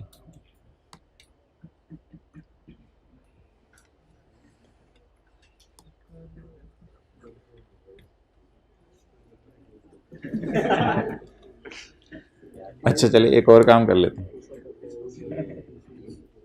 लातों के भूत बात। अच्छा इसका जवाब क्या आ गया? एसेट कोई स्पेशल नेचर का नहीं है, गाड़ी है, गाड़ा तो नहीं है कोई गाड़ी है, तो एसेट कोई स्पेशल नेचर का नहीं है। तो 5 सवालों के जवाब आ गए 9। तो लेसर कौन सी लीज लगाएगा? Operating lease. अच्छा, अब जूते पहने लेसी के। किसके जूते? लेसी के। लीज 1 साल से कम है? नहीं, 1 साल से कम नहीं है, तो ये लीज शॉर्ट टर्म नहीं है। क्या ये लो वैल्यू एसेट है? गाड़ी लो वैल्यू एसेट नहीं है, गाड़ी तो गाड़ी है ना, तो गाड़ी लो वैल्यू एसेट। अब इसका मतलब है फिर ये लेसी क्या करेगा? नॉर्मल लीज लगाएगा या सिंपल अप्रोच लगाएगा? नॉर्मल लीज लगाएगा। क्लियर? अब यहां पे आके ना लोगों ने स्टैंडर्ड बनाने वाले पे किया एतराज। क्या एतराज किया? लोगों ने कहा जी तुम कह रहे हो लेसर लगाएगा, कौन सी लीज? Operating lease. और लेसर एसेट अपनी किताबों में शो करे और डेप्रिशिएट करे, और तुम कह रहे हो लेसी लगाए सिंपल लीज और वो भी right of use asset show करे और डेप्रिशिएट करे। तो बता दो एसेट किसका है? स्टैंडर्ड कहता है भाईजान मेरे पास कोई जवाब नहीं इसका, सॉरी। तो ये स्टैंडर्ड की लिमिटेशंस में लिखा हुआ है कि ये स्टैंडर्ड की लिमिटेशन है। आप स्टैंडर्ड पे एतराज ना करें, स्टैंडर्ड बनाने वालों को ये पता है और उन्होंने ये चीजें सोची थी, इसीलिए शायद स्टैंडर्ड राइट ऑफ यूज को डेप्रिशिएट कराता है, पीपीई को डेप्रिशिएट नहीं कराता। तो राइट ऑफ यूज एक हक है जो चंद साल इस्तेमाल करने का है। तो इसलिए अगर लोग स्टैंडर्ड पे एतराज भी करें कि स्टैंडर्ड ने अजीब स्टैंडर्ड बना दिया, ये सबसे पहला एतराज उठा था जब स्टैंडर्ड नया आया था। पुराना स्टैंडर्ड था IAS 17, नया स्टैंडर्ड आया था IFRS 16। IFRS 16 में लोग हैरान हो गए थे कि लेसर भी डेप्रिशिएट करा होता था एसेट को और लेसी भी डेप्रिशिएट करा होता था। तो स्टैंडर्ड ने जवाब दिया, उधर वो पूरी कॉस्ट को डेप्रिशिएट करा होता है, इधर ये सिर्फ पीवीज को डेप्रिशिएट करा होता है। और टेक्निकली सोचें हो भी क्या रहा होगा, ये तो गाड़ी की 30 लाख की कॉस्ट को डेप्रिशिएट करा होगा 10 साल के ऊपर। लेसर याद नहीं accounting, lessor operating lease 30 lakh को 10 साल पे डिवाइड करा होगा लेसर।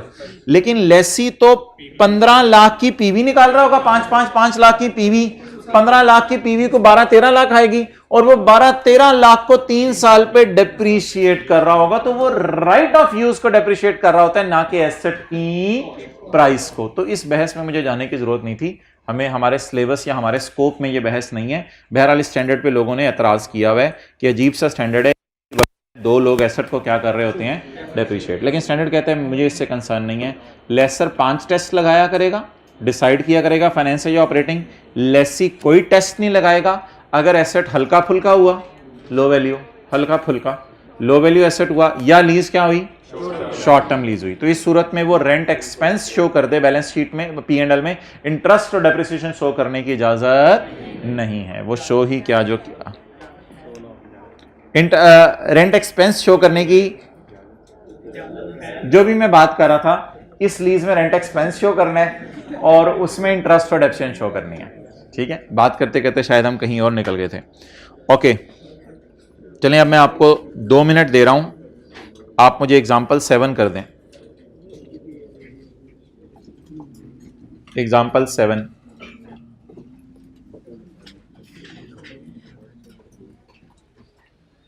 2 से 3 मिनट लें, एंट्री ज़बानी कर दें, सिर्फ वर्किंग वगैरह कर दें। पेज 46 जल्दी जल्दी देखें। लेसी का सवाल है, लेसर का सवाल है, फिर आगे सोचें कैसे टेक अप करना है।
Entity A leases office equipment for 5 years. The total value of the equipment when new is 5,000. Determined by entity A to be low value. कहते हैं ये ऑफिस इक्विपमेंट हमारी नज़र में ना लो वैल्यू था, ये नया भी 5,000 का आ रहा है, तो हमारी नज़र में ये लो वैल्यू है। बस जब उसने कह दिया लो वैल्यू, तो लो वैल्यू है। Entity A elects choose to apply the low value asset exemption. समझ आ गई? एग्जेम्पशन क्या मतलब? मैं एग्जेम्प्ट हूँ, अब मैं राइट ऑफ यूज ना भी रिकॉर्ड करूँ तो खैर है। Lease payments are payable as follows. पहले साल पेमेंट नहीं होनी, दूसरे और तीसरे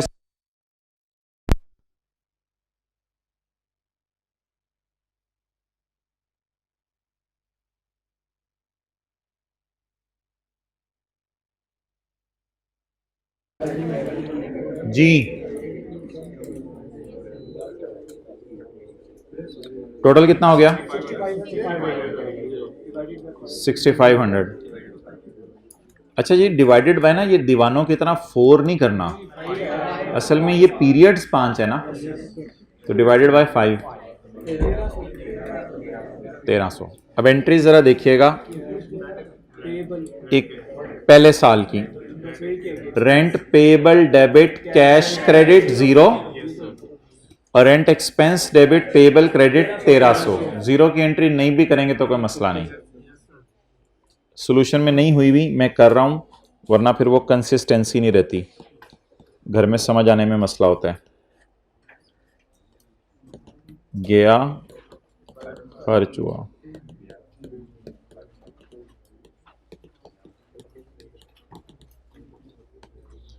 इकतीस 12 ईयर 1। जी बोलें। रेंट पेबल डेबिट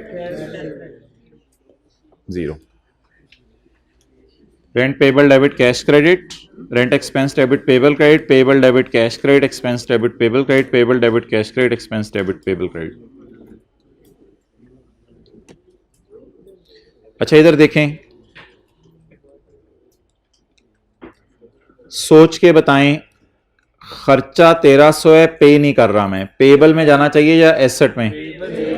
पेबल, इसलिए कैरी डाउन मेरा 1300 पेबल आएगा। इसको लिख लें करंट लाइबिलिटी, जरा इसको करंट लाइबिलिटी लिख लें सॉल्यूशन में। रेंट पेबल के अकाउंट में लाइबिलिटी है या प्रीपेड है? लाइबिलिटी।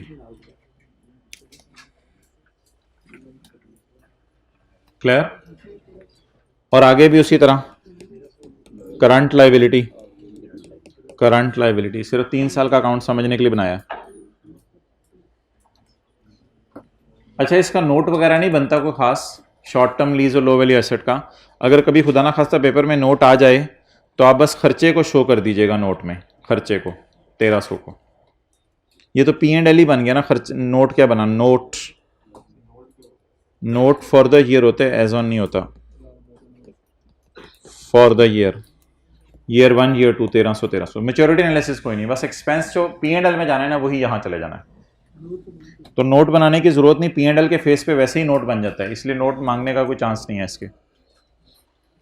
इसमें मेच्योरिटी एनालिसिस बनाने की जरूरत नहीं है, छोटी सी लीज है, इतना लंबा चौड़ा मेच्योरिटी एनालिसिस बना के यूजर को क्या परेशान करना है, इमटेरियल सी चीज है।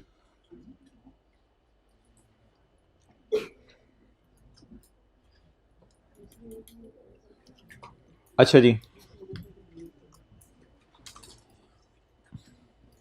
निकालें page 44, page 43।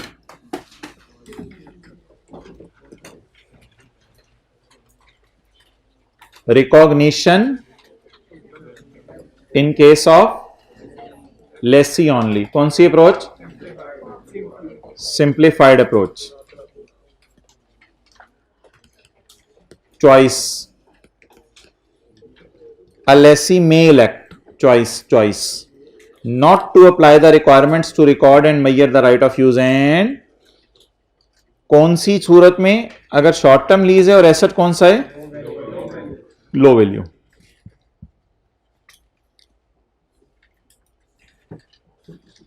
Short term lease क्या होती है जी? a lease that at commencement date has a lease term of 12 months or less, और अगर उसमें कोई एक्सटेंशन ऑप्शन है तो वो डाल के, क्या मतलब? 4 महीने की लीज है, 2 महीने की एक्सटेंशन है, स्टिल कितने अंडर है?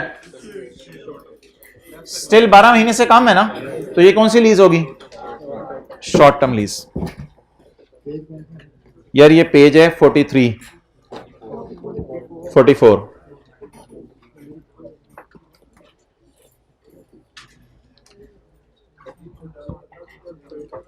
मैं बताता हूं नहीं, इसमें सर्टन और अनसर्टन वाला नहीं देखना। 4 महीने की लीज है, 3 महीने की एक्सटेंशन की ऑप्शन है, एक और लीज है वो 9 महीने की है और 4 महीने की एक्सटेंशन की ऑप्शन है। सर्टन अनसर्टन वाला यहां कोई चक्कर नहीं है। बता दें कौन सी शॉर्ट टर्म लीज होगी, कौन सी शॉर्ट टर्म लीज नहीं होगी। पहली शॉर्ट टर्म लीज है और दूसरी शॉर्ट टर्म लीज नहीं है, नोट कर लें। एक्सटेंशन ऑप्शन डाल के सोचना है कि लीज शॉर्ट टर्म है या नहीं।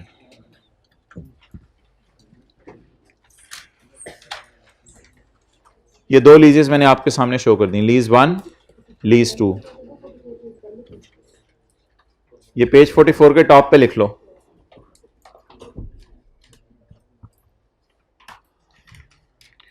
अच्छा भाई, तीसरी मिसाल, लीज 10 महीने की है with purchase option, with purchase option. बताएं जी, लीज 10 महीने की है विद परचेज ऑप्शन। स्टैंडर्ड से पढ़ें, अपनी तरफ से कोई नहीं, बस जो स्टैंडर्ड बनाने वालों ने कह दिया उसको फॉलो करें बस। अ lease date contains a is not a, ये शॉर्ट टर्म नहीं है, ये नहीं शॉर्ट टर्म। 10 महीने के लिए आपने एसेट लीज पे लिया, लेकिन उसके में क्या डली हुई है, परचेज ऑप्शन, तो ये लीज शॉर्ट टर्म नहीं है, चाहे 10 महीने की लग रही है, इसको आपने शॉर्ट टर्म नहीं कहना। नहीं, रीजनेबली सर्टन वाला चक्कर नहीं है, यहां बस ऑप्शन मिल गई तो आपने पहले दिन से ही उसको क्या नहीं कहना, शॉर्ट टर्म लीज नहीं कहना। यहां रीजनेबली सर्टन अनसर्टन वाली बात नहीं है। हाँ, लीज 9 महीने बाद खत्म हो, 10 महीने बाद खत्म हो जाएगी, लेकिन उसमें खरीदने की ऑप्शन तो है ना। वो ऑप्शन शुरू में हो सकता है सर्टन ना हो, लेकिन 10वें महीने के एंड पे आपका मूड बन जाए। तो जिस लीज में शुरू से ही परचेज की ऑप्शन है वो लीज शॉर्ट टर्म लीज नहीं है।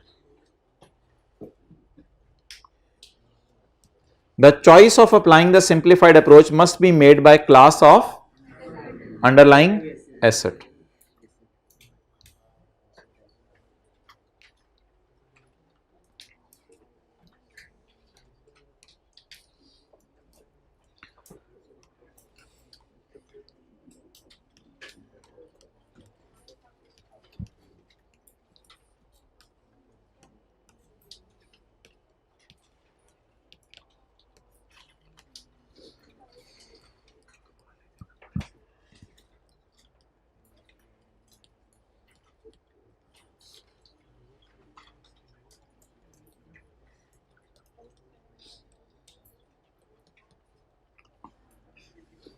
मुझे बताएं, ये चारों लीजेस शॉर्ट टर्म लीज हैं या लो वैल्यू एसेट है? भाई लो वैल्यू नहीं है, कार कहां लो वैल्यू है, प्लांट कहां लो वैल्यू है, लो वैल्यू नहीं है। Is it short term? Yes yes yes, these are short term. पहली गाड़ी कितने अरसे के लिए ली है, दूसरी गाड़ी, पहला प्लांट, दूसरा प्लांट 11 महीने।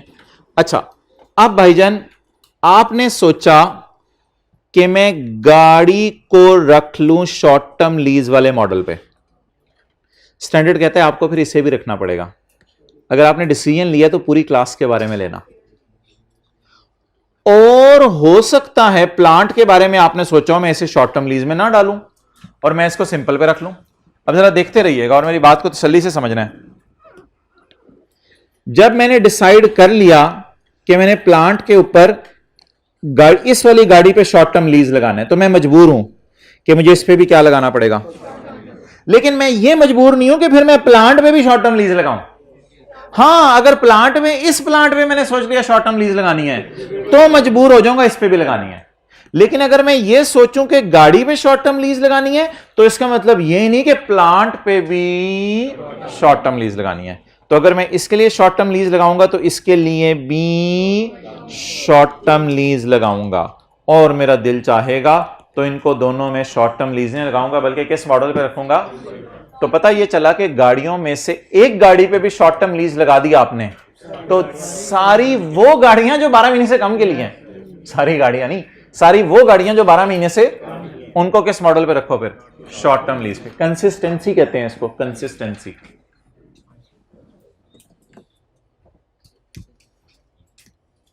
लेकिन इसकी इजाजत है कि गाड़ियों पे शॉर्ट टर्म लीज वाला मॉडल लगा दो और प्लांट पे सिंपल वाला। इसे कहते हैं class of assets. Class of asset, underline का मतलब होता है जिस एसेट का जिक्र हो रहा है।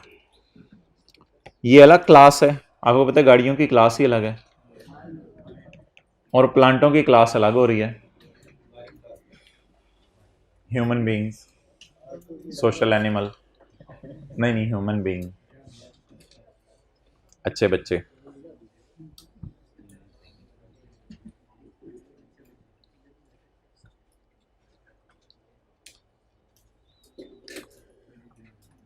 आपने देखा दुनिया में किस तरह बारीकी से चीजों को देखा जा रहा है। अभी तो दुनिया खुलना शुरू हुई है आप पे। अभी तो डॉक्टरों ने अपनी साइंस पढ़ा रहे हैं, उधर इंजीनियर अपना पढ़ा रहे हैं कुछ। पॉइंट 2 पढ़ें जी। The choice of applying the simplified approach must be made by class of, यानी पूरी क्लास पे लगाना है। Lessee would record lease instalment इधर as expense on straight line basis, period of lease, और may expense it using another systematic basis. बेहतर तो straight line base है। अगर आपका दिल चाहे कोई और मेथड आपको बेहतर लग रहा है वो लगा लें। असूली तौर पे बेहतर क्या है कि हर साल कितना खर्चा रिकॉर्ड करें, 1902। लेकिन अगर आपको लग रहा है कुछ शुरू वाले सालों में एसेट ज़्यादा फायदा दे रहा है तो उसके ज़्यादा इनकम रिकॉर्ड कर लो या खर्चा रिकॉर्ड कर लो, ये आपकी मर्जी है। It's over. अब मैंने कहा था आपको टेस्ट होगा आपका, तो ये 10 से 15 मिनट का होगा। आपने बड़ा अटेंटिवली और खुशी से देने। पेज 93 निकालें बुक का, पेज 93।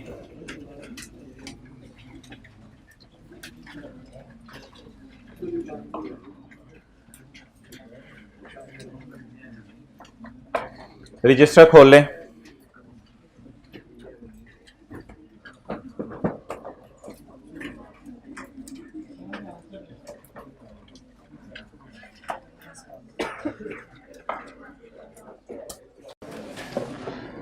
मुझे घर से तैयार करके लाया हूं सारा, सिर्फ मैंने आपको शो करना है।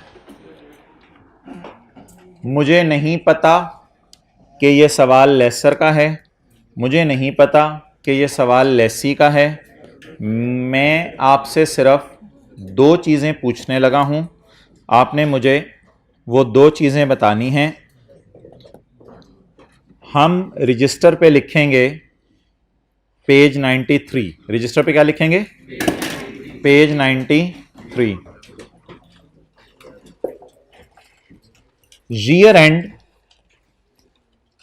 मैं एज्यूम करने लगा हूं 31 मार्च 10। क्या एज्यूम करने लगा हूं? 31 मार्च 10। और मैं एज्यूम करने लगा हूं ये लेसर का सवाल है।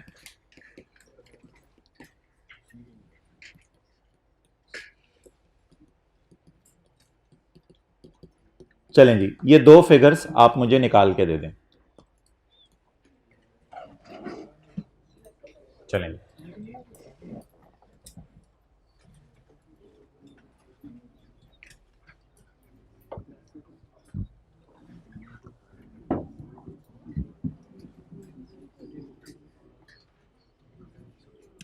बड़ी आसान चीज से शुरू करवा रहा हूं, टाइम ना लगाएं।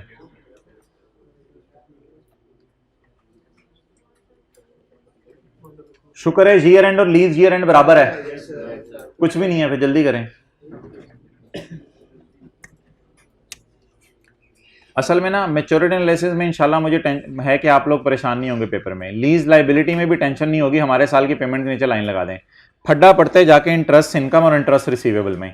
वो मैंने कल की क्लास में जाते जाते महसूस किया था जब मैं कोल लिमिटेड वाला सवाल कर रहा था, पास पेपर का क्वेश्चन नंबर 13।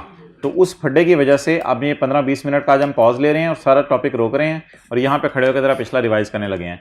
तो इंटरेस्ट अगर लेसर समझ नहीं आ रहा तो एक्सपेंस और पेएबल लिख लें, जो मर्जी लिख लें, बस लिखें सही। इधर इनकम और रिसीवेबल बताएं जल्दी से। कर लिया? हाथ खड़ा कर दें। पहले वाला सोल्यूशन नोट कर लें, फिर अगले वाला मैं बना के देता हूँ आपको। अच्छा भाईजान, एक बात जिंदगी में ना याद रखिएगा, ये जो इंटरेस्ट होता है ना, ये आपको आज बड़ी पते की बात बता रहा हूं। ये जो इंटरेस्ट होता है ना, ये इन 12 महीने का होता है। मैंने सवाल नहीं भी पढ़ा ना तो ये इंटरेस्ट 12 महीने का है। और ये इंटरेस्ट कब का है? अप्रैल, मई, जून, जुलाई, अगस्त, सितंबर, अक्टूबर, नवंबर, दिसंबर और 2010 जनवरी, फरवरी, मार्च। ये इंटरेस्ट इन 12 महीनों का है। ये जो 12 महीने मैंने बोले हैं, ये इन 12 महीनों का इंटरेस्ट है। अगला सवाल मेरा, क्या ये इंटरेस्ट इन्हीं 12 महीनों के एंड पर मिल भी गया? मिल गया या मिलेबल है? रिसीवेबल 0। और मुझे 12 महीने की इनकम कोई बच्चा बताए, 12 महीने की इनकम 1822। ये पहला सवाल आपका सॉल्व हो गया, इसको नोट कर लें, फिर मैं आगे चलता हूं।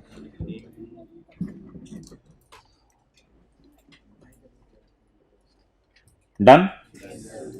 ये ना बात जो मैंने की है ये आज की मेन बात है, इधर देखें, इसको आपने हाईलाइट करना है।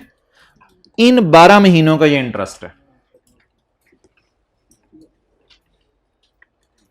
देखिएगा मैं क्या क्या मिटा रहा हूं।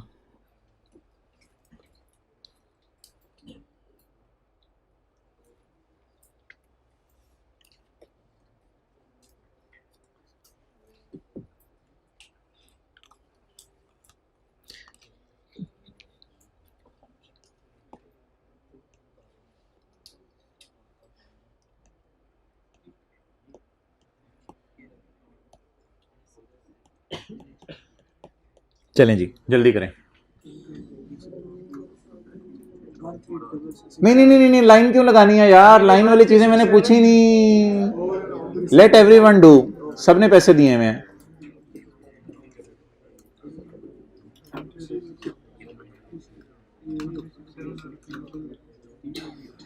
मेरा अगर ईयर एंड 31/12/9 होता तो मुझे बता दें बैलेंस शीट और P&L में क्या क्या जाता।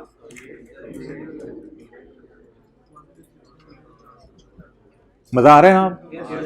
हाँ चलो।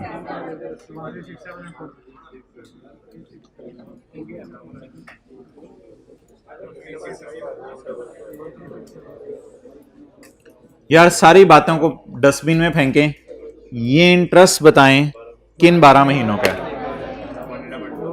अप्रैल मई जून जुलाई अगस्त सितंबर अक्टूबर नवंबर 2009 के कैलेंडर का और जनवरी फरवरी मार्च 2010 के कैलेंडर का। हमारा लेकिन अनलकीली ईयर एंड हो गया था 31/12/9 को। अगर 31/12/9 को हमारा एंड हो गया था काउंटिंग ईयर, तो 31/12/9 की रात को मैंने कोई इंटरेस्ट पे किया या अगले साल 3 महीने बाद पे किया? अगर मैं लेसन हूं तो रिसीव किया, तो अगले साल 3 महीने बाद मुझे रिसीव हुआ। अगर मुझे अगले साल 3 महीने बाद रिसीव हुआ तो इसका मतलब 31/12/9 को जब मैं खड़ा था तो 9 महीने का रिसीवेबल था, तो 9 मंथ्स का रिसीवेबल था और 9 मंथ्स का ही कमाया था मैंने, 9 मंथ्स का ही कमाया था ना। अब इस फिगर को पकड़ के टोटे करने पड़ेंगे जी। अच्छा मुझे बता दें कितने महीने मैंने एसेट लीज पे दिए रखा, तो फिर इनकम भी 9 महीने की बुक करूंगा, और ये 9 महीने का किराया अभी तक रिसीव, इसलिए ये क्या होगा? रिसीवेबल। तुम साल के इंटरेस्ट हो, अभी हमने सिर्फ 9 महीने एसेट लीज पे दिया है, इसलिए हम सिर्फ 9 महीने की इनकम बुक कर सकते हैं। 1367, और ये सारा का सारा 1 रुपया भी नहीं मिला, बल्कि अगले साल 31/12/9 पे खड़े हैं ना, 31/12/9 पे खड़े हैं ना, अगले साल 3 महीने बाद मिलेगा, पूरा रिसीवेबल है ये। कितना? 1367। डन। किसने गलती की थी वो हाथ खड़ा करें, क्या गलती की थी? क्या? अच्छा यार, रिसीवेबल याद रखिएगा उस अरसे का होता है जिसकी आपने सर्विस दे दी है। आपने देखे ना लीज एसेट 9 महीने का किराए पे दिया है। एक बात याद रखिएगा, मैंने आपको जिंदगी भर याद रखिएगा, रिसीवेबल और पेबल कभी फ्यूचर का ना बनाइएगा, रिसीवेबल और पेबल कभी फ्यूचर का ना बनाइएगा। रिसीवेबल और पेबल हमेशा किसका होता है? पास्ट का होता है। डन हो गया, आगे आने दो। ये हो गया, ये हो गया। अगला सवाल ये है, अगला सवाल अब मैं आपसे पूछने लगा हूं।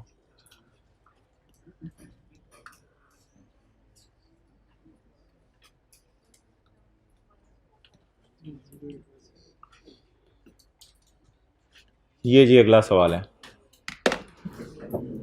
चलें करें।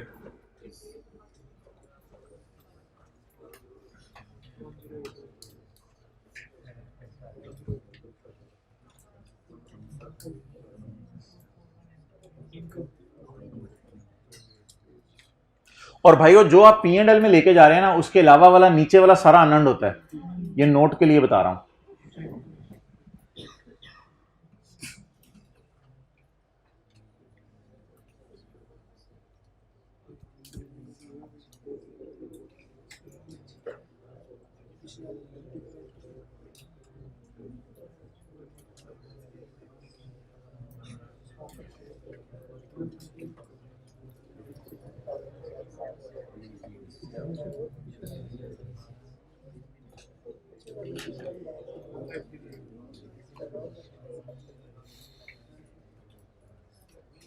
Take it very easy, relax होके करेंगे, हो जाएगा। ओके अच्छा, इसमें ना ऊपर से जरा देखना शुरू कर दें रिदम क्या चल रहा है।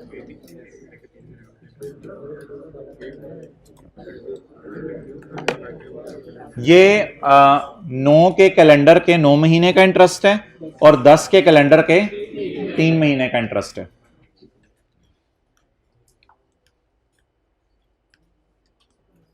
ये 10 के कैलेंडर के 9 महीने का इंटरेस्ट है और 11 के कैलेंडर के 3 महीने का इंटरेस्ट है।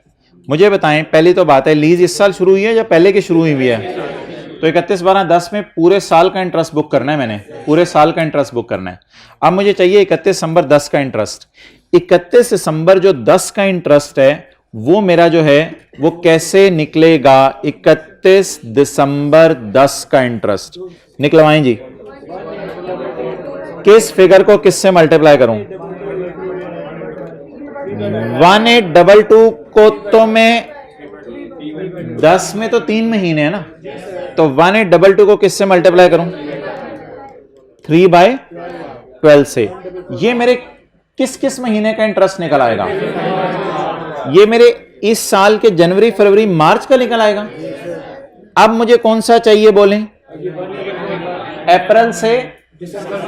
अप्रैल से दिसंबर वाला इसमें से खींचना पड़ेगा, क्योंकि अप्रैल से दिसंबर इसमें आ रहा है ना, तो अप्रैल से दिसंबर वाला इसमें से खींचना पड़ेगा। 144 इंटू 1536। ये कितने लोगों की फिगर आ गई थी? सही, ओके, वेल डन। अच्छा, इसी में से अगली हेल्प भी हो सकती है थोड़ी सी, अगर इधर ही नजर मार लें तो हेल्प हो सकती है। 2010 में 3 महीने का मिल चुका है, 3 महीने का मिल चुका है, तो कितने महीने का भी नहीं मिला? 9 मंथ्स का नहीं मिला। दोबारा देखें, 2010 के मार्च तक का, 2010 का मार्च तक का, इसको इस तरह सोचे ना, व्हाट इज 2010? जनवरी फरवरी मार्च अप्रैल मई जून जुलाई अगस्त सितंबर अक्टूबर नवंबर दिसंबर। ये 2010 के कितने महीने हो गए? 12। 2010 के 12 में से 3 का मिल गया, बाकी 9 का इस पेमेंट में मिलेगा। तो अब बोलें रिसीवेबल में कितना डालूं? 1441 इंटू 1081। ये कितना लोगों की सही थी फिगर? 1081। ओके,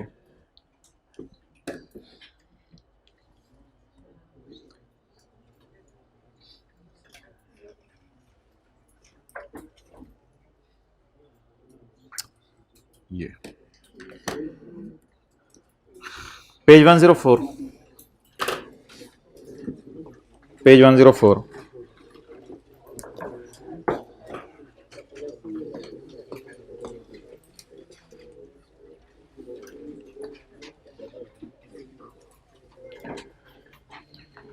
भाई अगर आपसे कोई पूछे, अभी ईयर एंड मैंने बता रहा, ये इंटरेस्ट कितने अरसे का है?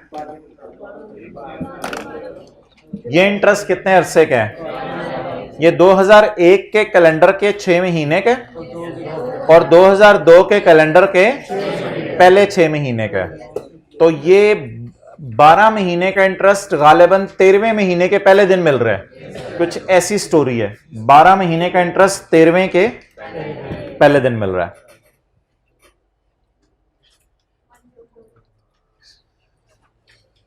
चलें जी, करें 30 जून 2002 year and. Page number 104, 30/2002 year and करके करें।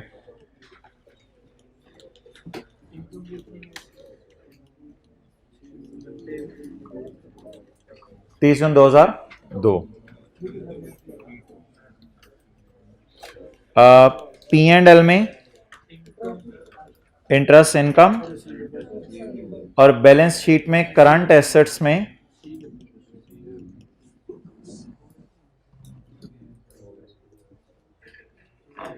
करें।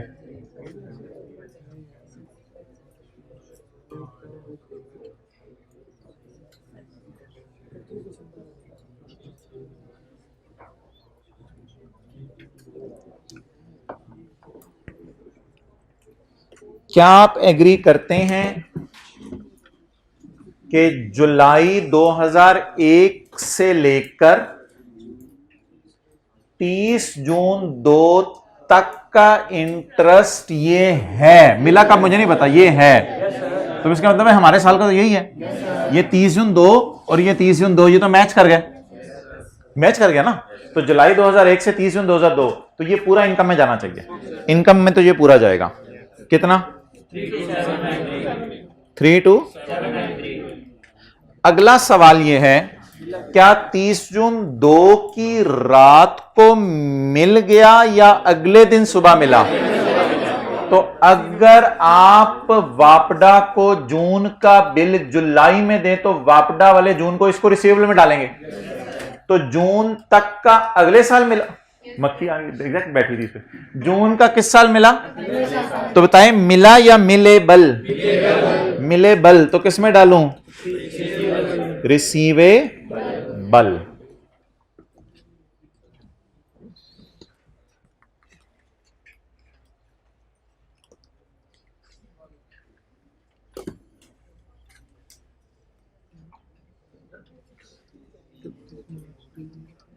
यार इस तरह ना चीजें करते रहा करें। रात को मुझे नींद आ रही थी, लेकिन मैंने सोचा कि कोई 2 सवाल ढूंढता हूं और उसके फिर ईयर एंड ऐसे सोचता हूं जिससे मैक्सिमम चीजें कवर हो जाएं। फिर मैंने सोचा थोड़ा सा और जाग लेता हूं। तो आप भी ना इसी तरह किया करें अपने साथ कि आप बैठे, यार कर ही ले यार होमवर्क, यार उठ यार कर हिम्मत, वो करके भी सोया करें। जज्बा आपको पता नहीं कहां से कहां ले जाएगा। कौन सा साल है जी? बोले 31 मार्च 2002। चलें जी करें। आखिरी सवाल आज का मेरा, 31 मार्च 2002। इस क्लास के बाद आपने छलांगे मारते हुए जाना है।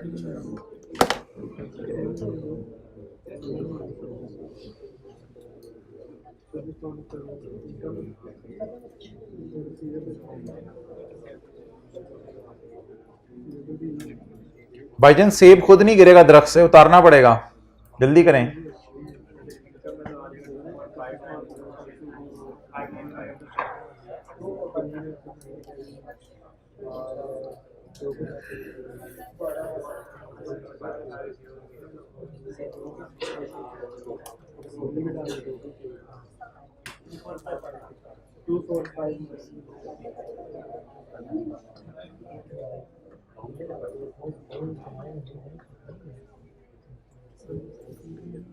चलें जी। ये जो पहला आपको इंटरेस्ट नजर आ रहा है, ये 2001 के कैलेंडर के 6 महीने के आखिरी वाले और 2002 के पहले वाले 6 महीने का है। हमारा ईयर एंड अनलकीली 31 मार्च 2 को एंड हो गया। इसका मतलब है हमने जो इंटरेस्ट 12 महीने में से 9 महीने का कमाया, मिला नहीं मिला अलग बात है। 12 महीने से कितने महीने का कमाया? 9 महीने का कमाया। तो क्या 32793 में हमारे अकाउंटिंग ईयर की फिगर्स फॉल कर जाएंगी? तो हमारा अकाउंटिंग ईयर 31 मार्च 2002 को एंड हो रहा है। तो 32793 डिवाइडेड बाय 12 महीने मल्टीप्लाइड बाय 9,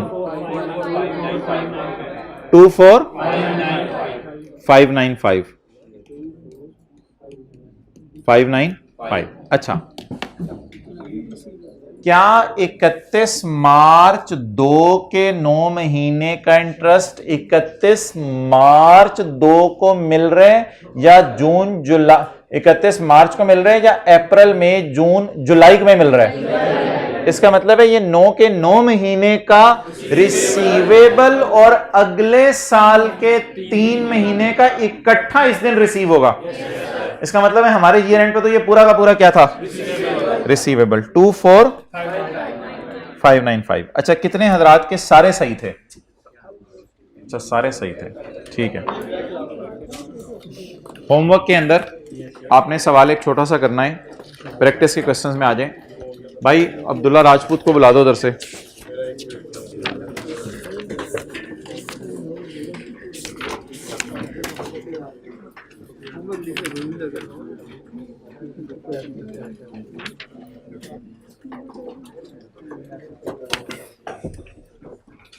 आज रिलैक्स ना करें, कल जाके होमवर्क कीजिएगा, ठीक है? आज रिलैक्स करें। अच्छा, एक बात याद रखिएगा, एक तीसरी जगह भी इंटरेस्ट आता है।